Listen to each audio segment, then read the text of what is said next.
இல்லை மாப்பிள்ள, என்ன மாப்பிள்ள சொன்னேன்னே அன்னைக்கு பொம்பளை பின்னாடி போகாத பொம்பளை பின்னாடி போகாதன்னு கேட்டியா மாப்பிள்ள?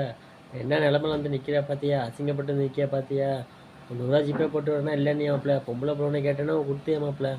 வண்டியில் போகும்போது அழைச்சிட்டு போனியா? எல்லா நேரத்தையும் அழைச்சிட்டு போனியா? பொம்பளை பிள்ளை வந்தேன்னா அப்படியே வாயை பொழந்துக்கிட்டு போனியா மாப்பிள்ள? அதுக்காக தான் நான் சொன்ன பேசி கேட்கணும். பொம்பளை பொம்பளைன்னு போனீங்கன்னா எப்படி தான் யாரில் ஏன் இப்படி இருக்கீங்க? நல்லபடியாக இருக்கீங்க. சொன்னால் கேட்கவும் மாட்டேங்கிறீங்களே. என்னால் இன்னத்தை சொல்ல ஒன்றும் புரியலையே. மனசுலாம் கஷ்டமாக இருக்குல்ல. போங்கல போய் உழைக்கிற வேலையை பாருங்களே. போய் பொழைச்சி நல்லபடியாக சம்பாதிச்சு 4 பேருக்கு நல்லது செய்யுங்க. அப்படியே பொம்பளை பேச்சு நம்பி கேட்டிங்கன்னா கெட்டி போயிடுவீங்களே. வாழ்க்கையை வீணாக்கிடுவீங்களே. சொன்ன பேச்சே கேளுங்க. இது நல்ல மனசு என்னை மாதிரி இருக்கிறனாலும் உங்களுக்கு சொல்கிறான்ல. இல்லைன்னா சொல்லவே மாட்டேன்ல. கொஞ்சம் புரிஞ்சு நடந்துக்குங்க. இல்லை நல்லபடியாக ஒரு வேலையை தேடுங்களே. ஒரு வேலையை தேடிட்டு சம்பாதிச்சு காசு 4 காசு சேர்த்து வச்சுட்டு எல்லாருக்கும் நல்லது செஞ்சுக்கிட்டு ஒத்துமையாக ஒன்றா இருங்க. வீட்டிலே அப்பா அம்மாவே பார்த்து கல்யாணம் பண்ணி வைப்பாங்களே.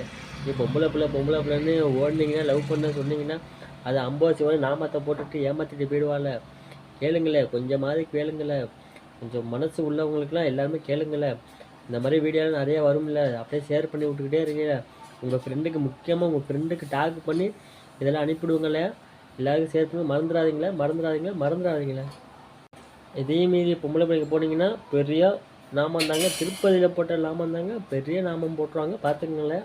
நல்லபடியாக சொன்னால் கேளுங்களேன். யாராக இருந்தாலும் சொல்கிறேன், ஒன்று சொல்கிறேன். இங்கே நல்லா கவனித்து கேளுங்களேன். அடுத்த வீடியோவில் பார்ப்போங்களேன். மறந்துடாங்களா மாப்பிள்ள? வட்டமா மாப்பிள்ள? பாய் மாப்பிள்ள?